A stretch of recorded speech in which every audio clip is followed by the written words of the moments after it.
ত্রয়োদশ জাতীয় সংসদ নির্বাচনকে কেন্দ্র করে উৎসবমুখর নড়াইল। চিত্রাপাড়ের এই জনপদে চায়ের দোকান থেকে শুরু করে সভা সমাবেশ সবখানেই চলছে নির্বাচনী আলাপ। নড়াইল ১ ও নড়াইল ২ আসনে প্রার্থীদের জোর প্রচারণায় সরগরম মাঠ। নড়াইলের চিত্রাপাড়ে বইছে ভোটের হাওয়া। জেলা জুড়ে প্রার্থীদের ব্যানার ফেস্টুন আর প্রচার মিছিলের উৎসবের আমেজ। নড়াইল ১ ও নড়াইল ২ আসনে প্রতিদ্বন্দ্বিতা করছেন মোট ১৬ জন প্রার্থী। নড়াইল ১ আসনে এবার ত্রিমুখী লড়াই হতে যাচ্ছে।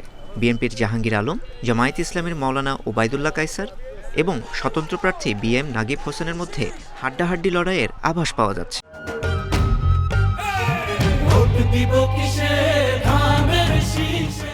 প্রার্থীরা শিক্ষা, স্বাস্থ্য ও অবকাঠামোগত উন্নয়নের আশ্বাস নিয়ে ছুটছেন ভোটারদের দ্বারে দ্বারে। একই চিত্র নড়াইল ২ আসনেও।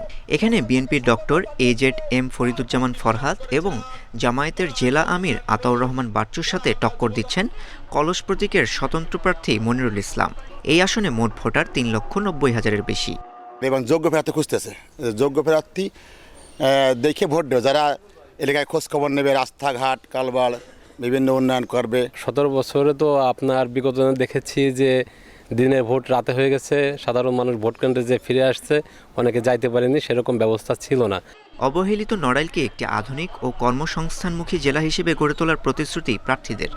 আমি যদি সংসদ সদস্য নির্বাচিত হয়, নড়াইল একটা অবহেলিত এলাকা, নড়াইল অবহেলিত এলাকাকে কীভাবে উন্নতি জেলা করা যায় সেটার জন্য আমার প্ল্যান আছে যে আমি শিক্ষা খাতের জন্য এখানে একটা বিশ্ববিদ্যালয় করতে চাই।